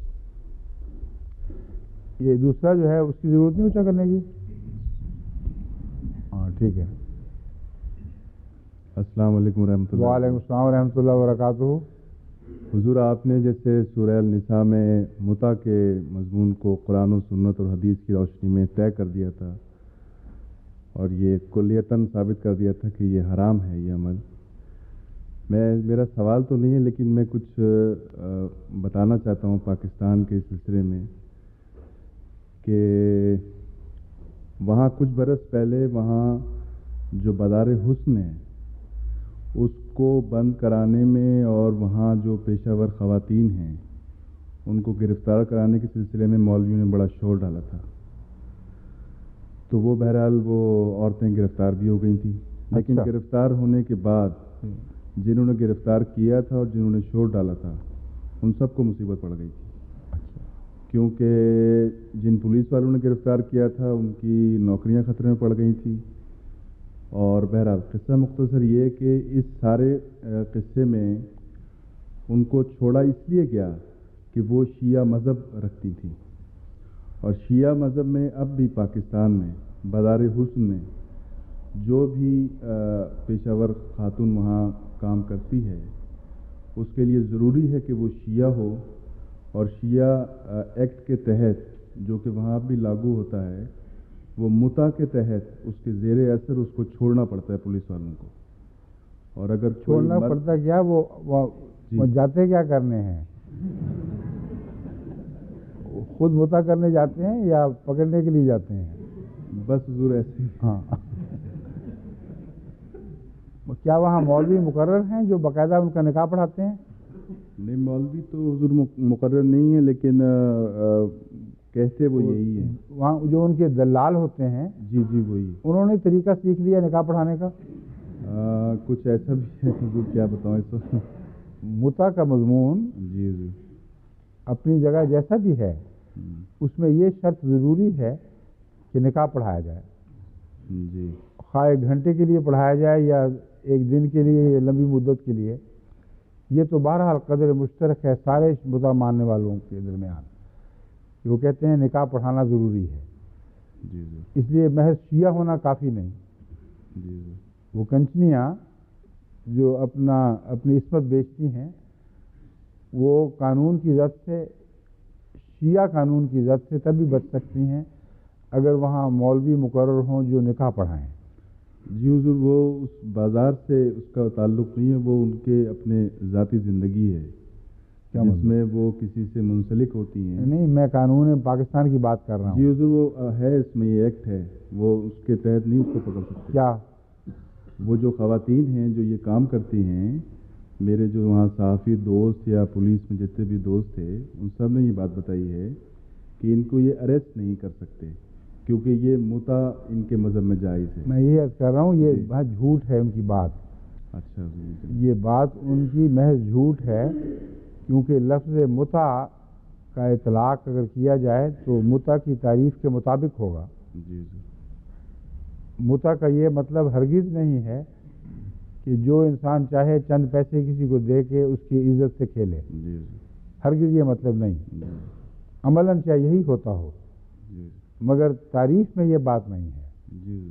متع کی جو صحیح ڈیفینیشن ہے اس کے مطابق نکاح پڑھانا ضروری ہے. جی. اور وہ 1 گھنٹے کا ہو یا 15 منٹ کا ہو یا 1 مہینے کا یا زائد ہو، اس شرط کے ساتھ ضروری ہے کہ وہ موقت ہوگا. پہلے سے نکاح کے وقت اس کی مدت بیان کر دی جائے گی، اور اس مدت تک جو کرو اس کے بعد تم الگ اور وہ الگ. اور پھر اس میں یہ شرط بھی داخل ہوتی ہے کہ اس دوران کسی معاملے میں ذمہ دار نہیں ہوگے، اور اگر بچہ پیدا ہو جائے تو اس کے خرچے کے بھی ذمہ دار نہیں ہوگے. جو روپیہ طے ہوا ہے وہ ادا کر دو، اس کے بعد چھٹی ہے. پھر یہ شرطیں ہیں متع کی، یہ اگر پوری نہیں ہوتی وہاں تو یہ ان کا جان کے بہانہ بنایا ہے انہوں نے. آنکھیں پھیرنے والی بات ہے. عملاً وہ جانتے ہیں کہ یہ شیعہ مذہب کی روح سے بھی بدکاری ہو رہی ہے. ہاں، لیکن حضور اس میں ایک اور بات یہ عرض تھی کہ جب ان میں سے کوئی اس طرح کا سلسلہ ہوتا ہے تو وہ اسے شادی کہتے ہیں.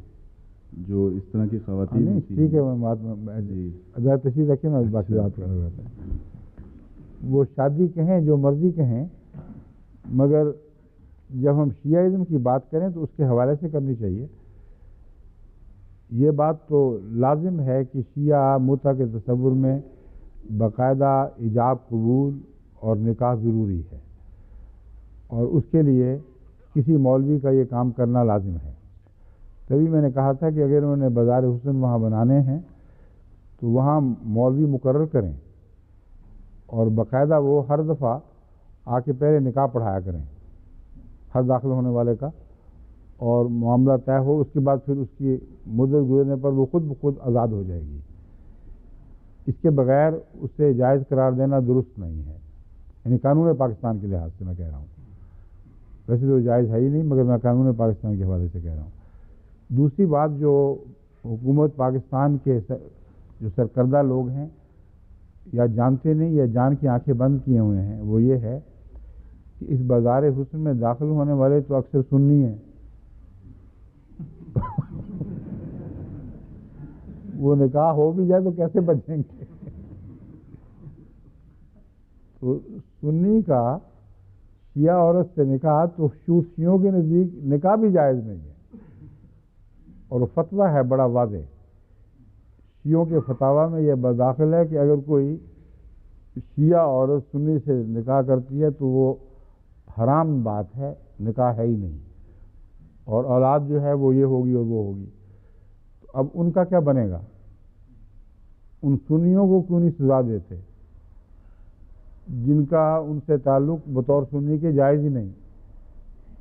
تو اس لیے سارا جھوٹ ہے. پاکستان میں جو کچھ ہو رہا ہے جھوٹ ہی چل رہا ہے. صرف ایک سچ ان کو دکھائی دیتا ہے کہ احمدی جھوٹ ہے، بس. باقی ہر بات جو جھوٹی ہے اس کو یہ آمنا و صدق نہ کہہ کر قبول کر بیٹھے ہیں. سوسائٹی جھوٹ ہو گئی ہے، سیاست جھوٹ ہو گئی ہے، تجارت جھوٹ ہو گئی ہے، اول سے آخر تک جھوٹ ہی جھوٹ ہے۔ اس لیے مولوی نے ان کو بالکل پاگل کر دیا ہے، ان کی عقلیں پھیر دی ہیں، ان میں کوئی ہوش ہی نہیں رہی سوائے اس بات کے کہ احمدی نہ ہو جائے کوئی، وہ ہو جائے تو پھر سب کچھ ہاتھ سے گیا، ورنہ احمدی نہ ہو تو اسلام کو ریزہ ریزہ کر دو، اسلام کے ہر حکم کی خلاف ورزی کرو، بغاوت کر دو اسلام کے خلاف، اپنے سارے معاشرے کو جھوٹ اور بدکاری سے بھر دو، یہ سب جائز ہے۔ یہاں تک یہ ہو گیا ہے اب معاملہ کہ باقاعدہ فتوے جیسے کہ میں نے بیان کیا تھا، سعودی عرب سے فتویٰ ہو گیا ہے کہ نوجوانوں کو بدکاری سے بچانے کے لیے کیا کرو، بدکاری کا نام کچھ اور رکھ دو، جیسا کہ شیعوں نے رکھا ہے، تو اس کو ہم عارضی نکاح کہہ دیں گے۔ اب بتاؤ کہ وہ زنا پہ کوڑے لگانے کا کیا جواز باقی رہ جائے گا؟ جن کو وہ کوڑے مارتے ہیں ان کا فعل اور اس فعل میں فرق کیا ہے؟ سوائے اس کے کہ کوڑے شاید ان کو مارے جاتے ہیں جہاں آپس میں دونوں میں سمجھوتا ہے، جو دراصل نکاح کی بنیادی شرط ہے۔ تو نکاح کی جواز کی جو شرط ہے وہ تو پائی جاتی ہے وہاں، پیسے دے کر عارضی طور پر عزت خریدنا یہ جائز ہے، مگر مفاہمت کے ساتھ تعلقات کام کرنا ناجائز ہے۔ یہ سارا نظام ہی درم برم ہو گیا ہے، عفت کا کوئی بھی سوال باقی نہیں رہتا ایسی سوسائٹی میں جہاں اس قسم کے ہیلے شروع ہو جائیں کہ چونکہ نوجوان بہرحال فیصلہ کر ہی چکے ہیں کہ وہ بے راہ ہوں گے، نوجوان اسلامی شریعت کی پابندیوں سے باہر نکلنے پر تلے بیٹھے ہیں یا کر رہے ہیں عملاً ایسا، تو کیوں نہ یہ پابندیاں اٹھا دی جائیں۔ یہ ہے دراصل وہ سوال جو اٹھایا جا رہا ہے، اور پابندیاں یہ اٹھا رہے ہیں جو خدا نے ڈالی تھیں، اور بہانے یہ بناتے ہیں۔ اور کوئی سوال سمجھے ان کا پہلے؟ وعلیکم السلام ورحمۃ اللہ۔ حضور چند روز قبل لاہور میں بم کا ایک دھماکہ ہوا اور اس میں چند چوٹی کے مولوی ہلاک اور زخمی ہوئے ہیں۔ چند روز قبل؟ پرسوں، چند روز کل۔ کیا ہم ان کی ہلاکت کو مباہلے کے سلسلہ کی ایک کڑی سمجھے؟ ابھی میرے خیال میں ابھی یہ وقت نہیں ہے کہ اس پر کچھ تبصرہ کیا جائے۔ میں نے جو یہ شکل پیش کی تھی، میرے نزدیک اب مولوی لعنت اللہ کہیں یا نہ کہیں، جماعت احمدیہ کی طرف سے جو عالمگیر دعا اٹھی ہے لعنت اللہ علی الکاذبین، کہ ہم اب تنگ آ گئے ہیں، بیزار ہوئے بیٹھے ہیں ان بدبختوں کی جھوٹے الزامات پر، اور اب تو فیصلہ فرما دے۔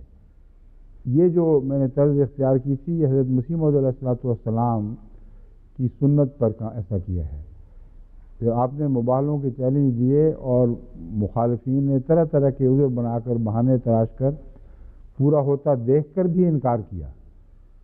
تب حضرت مسیح موعود علیہ الصلوۃ والسلام نے آخری بات پھر یہ کی کہ بہت اچھا، پھر اب میں تم پر لعنت ڈالتا ہوں، تم بھی مجھ پر لعنت ڈال لو اور دیکھو کہ خدا کی تقدیر کیا ظاہر کرتی ہے۔ تو وہ ڈالیں یا نہ ڈالیں، اگر وہ بے حیائیوں سے باز نہ آئے تو میں یقین دلاتا ہوں آپ کو کہ اب جماعت احمدیہ کی عالمگیر لعنت ان پر ضرور پڑے گی۔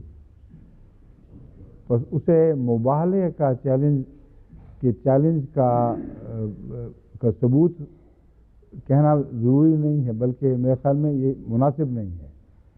یہ کہنا چاہیے کہ جماعت احمدیہ نے جو ان جھوٹوں پر، جو اپنے جھوٹ پر مصر رہے، نصیحت نہیں پکڑی، عبرت حاصل نہیں کی، حالانکہ چند مثالیں میں نے آپ کے سامنے رکھی ہیں جو ثابت کرتی ہیں کہ اتفاقات نہیں ہیں، یہ اللہ تعالیٰ کی طرف سے ایک لعنت پڑی تھی۔ جو اس کا انکار کرتے ہیں ان کے متعلق میں نے یہ کہا کہ جماعت عالمگیر اب اس رمضان میں لعنت اللہ علی الکاذبین کے حوالے سے ان کو یہ بد دعا دے کہ دشمن لوگوں کے لیے یہ ایک ابتلا کا موجب بننے کی بجائے، عوام الناس کو راہ حق سے بھٹکانے کی بجائے خود عبرت کا نشانہ بن جائیں، تاکہ سادہ لوگ ان کے جو تکفیر کے جال سے نکل سکیں، جو دھوکہ اور تلبیس انہوں نے شروع کر رکھا ہے اس کے چنگل سے عوام الناس کا چھٹکارا حاصل ہو، ملک ان کی نحوستوں اور بدبختیوں سے بچ جائے. بس بددعا کا جو مقصد ہے وہ یہ نہیں ہے کہ قوم کو ان سب باتوں کی بحیثیت قوم سزا مل جائے. مقصد یہ ہے کہ جو سزا مل رہی ہے یہ تبھی اٹھ سکتی ہے کہ جب ان کے چوٹی کے جو گناہ گار اور جان بوجھ کر ظلم کرنے والے ہیں وہ عبرت کا نشانہ بنیں. وہ کثرت سے بنیں گے تو قوم میں یہ سوال اٹھے گا یہ کیا ہو گیا ہے. بس مباہلہ مانے یا نہ مانے اب اس سے قطع نظر ہے. ہم ایسے دور میں داخل ہو رہے ہیں جہاں میں سمجھتا ہوں کہ جماعت احمدیہ کی جو آخری دردناک پکار ہے اللہ کے حضور یہ ضرور سنی جائے گی اور ایسے حالات ظاہر ہوں گے کہ جب دنیا یہ سمجھنے پر مجبور ہو جائے گی کہ اللہ تعالیٰ ان کی تائید میں ہے اور ان کے مخالف ہے. سمجھ گئے؟ سمجھیے.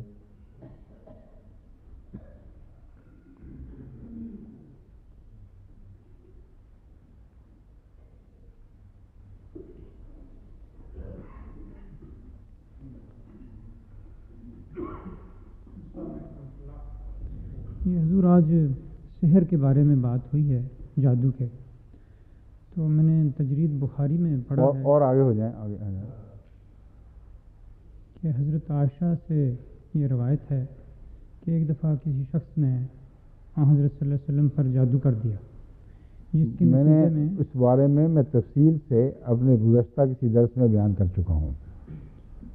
یا سوال جواب کی مجلس ہوگی میں خوب کھول چکا ہوں کہ وہ جو جادو جس کو کہا جاتا تھا اس کی حقیقت اللہ تعالیٰ نے رسول اللہ صلی اللہ علیہ وسلم پر ظاہر فرما دی. وہ بھی جھوٹ تھا محض ایک. اور ایک دنیا پر یہ تاثر دیا جا رہا تھا کہ رسول اللہ صلی اللہ علیہ وسلم کو جو بھول چوک کی بیماری ہے یہ ہمارے جادو کے نتیجے میں ہے. وہ دراصل رسول اللہ صلی اللہ علیہ وسلم کو جو زہر دیا گیا تھا اس کے بعد بعض اثرات تھے جو عمر کے تقاضے کے ساتھ پیدا ہوئے. بس اللہ تعالیٰ نے نہ صرف جادو کی حقیقت بتا دی کہ یہ محض قصہ اور لغو بات ہے یہ حرکت کی ہے اس کا انسانی بھول چوک سے کیا تعلق ہے. رسول اللہ علیہ وسلم کو وہ جگہ دکھا دی گئی جہاں انہوں نے اپنی طرح سے جادو کیا ہوا تھا. یہ اس کا حقیقت ہے اس سے زیادہ اس کی کوئی حقیقت نہیں.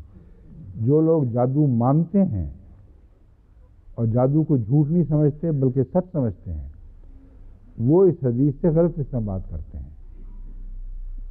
میرے نزدیک ہرگز یہ جائز نہیں کہ حضرت صلی اللہ علیہ وآلہ وسلم کے اوپر کسی فتنہ پرداز جھوٹے اور دھوکہ دینے والے کے جادو کے اثر کو ثابت کیا جائے. میرے نزدیک یہ رسول اللہ صلی اللہ علیہ وسلم کی شان کے خلاف ہے اور ہرگز اسے قبول نہیں کیا جا سکتا. اللہ تعالیٰ کئی دوسری جگہ خدا حضرت کی مکمل عصمت کا وعدہ فرماتا ہے کہ ناممکن ہے کہ اس شخص پر کسی طرح بھی شیاطین نازل ہوں. یہ ان سے بچایا گیا ہے. تو یہ شیطانی کام کیسے رسل انداز ہو گئے رسول اللہ صلی اللہ علیہ وسلم پر. اس لیے محاورہ سحر کا جو ہے اس نے دھوکہ دیا ہے اور اس دھوکے کے نتیجے میں مفسرین نے پھر ایسی باتیں بیان کر دیں کہ آئندہ ہمیشہ کے لیے غلط خیالات امت میں رائج ہو گئے جو درست نہیں جو حضور صلی اللہ علیہ وسلم کی گستاخی پر کے مترادف ہیں. سمجھے ہیں؟ اب حدیث اس کے اوپر تفصیلی بحث میں نہیں کر رہا. جو کچھ میں نے ثابت کیا تھا اس کے متعلق مختصر بیان کر رہا ہوں کہ یہ باتیں میں حدیث کے اور واقعات کے حوالے سے پہلے ثابت کر چکا ہوں. ٹھیک ہے؟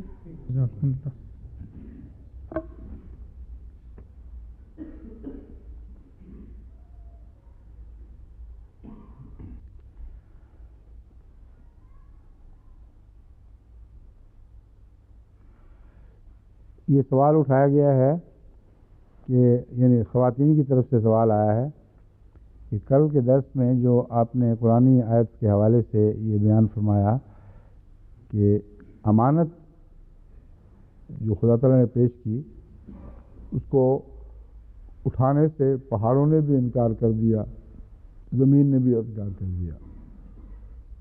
آیت اِنَّا عَرَضْنَا الْأَمَانَةَ عَلَى السَّمَاوَاتِ وَالْأَرْضِ والجبال جبال اخت ہے. ہاں انا عرضنا الامانۃ علی السماوات والارض والجبال فابین ان یحملنها واشفقن منها فحملها الانسان انه کان ظلوما جہولا. یہ آیت ہے جس کے حوالے سے سوال اٹھایا جا رہا ہے کہ پہاڑوں نے کیسے انکار کر دیا. تو سوال تو آسمان سے اٹھنا چاہیے تھا نا. پھر آسمان نے کیسے انکار کر دیا؟ یعنی خدا تعالیٰ امانت کا بوجھ ڈالے اور آسمان انکار کر بیٹھیں، اس سے کیا مراد ہے؟ اور پہلے آسمان اور پھر زمین. تو اللہ تعالیٰ کا آسمان کیسے انکار کر سکتا ہے؟ دراصل اس کا مفہوم یہ ہے کہ وہ آسمان سے مراد مذہبی طاقتیں ہیں اور زمین سے مراد مادی طاقتیں ہیں. نہ مذہبی طاقتوں میں یعنی رسول اللہ صلی اللہ علیہ وسلم کے سوا کسی مذہبی رہنما میں یا کسی مذہبی طاقت یعنی جماعت میں یہ طاقت تھی کہ قرآن کریم کا حق ادا کر سکے جو اس پر نازل، اگر اس پر نازل ہوتا.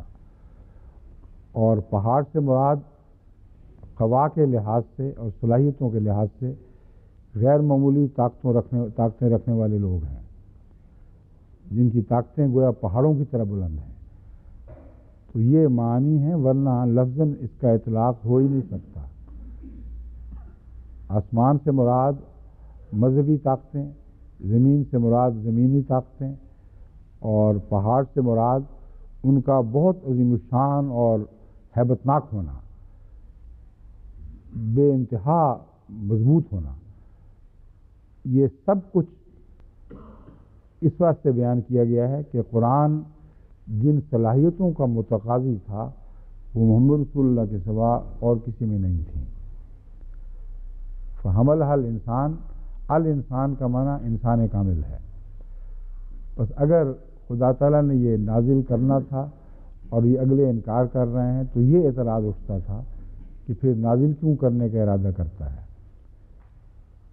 وہ خدا تعالیٰ جو یہ بھی نہیں جانتا کہ جو بوجھ میں ڈال رہا ہوں ان کی طاقت میں نہیں ہے، وہ کیسا خدا ہے؟ اس کا جواب ہے الانسان میں. مراد یہ ہے کہ قرآن کریم کے نزول کا ابھی وقت نہیں آیا تھا، اس لیے پہلے نازل نہیں کیا گیا.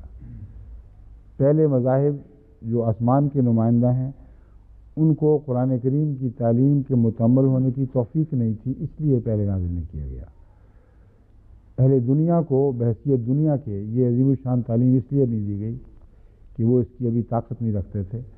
یعنی کئی پہلو سے، تاریخی لحاظ سے انسان نے جو ترقی کی ہے بعد میں اور ایک عالمی انسان کا تصور ابھرا ہے، یہ ساری چیزیں ابھی ہوئی نہیں تھیں یہاں تک کہ انسان کامل پیدا ہو گیا، یعنی حضرت محمد رسول اللہ صلی اللہ علیہ وسلم.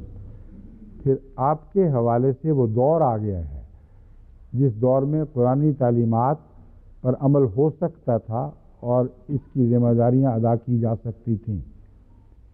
یہ مضمون ہے فحملها الانسان.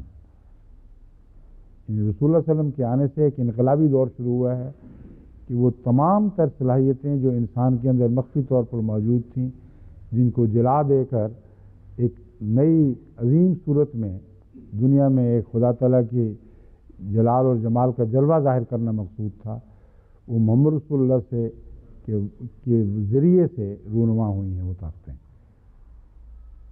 کیونکہ اب یہی اعتراض تھا، میرا سوال تھا. یہ آخری ہے، وقت ہو گیا، ٹھیک ہے. السلام علیکم. باقی انشاءاللہ کل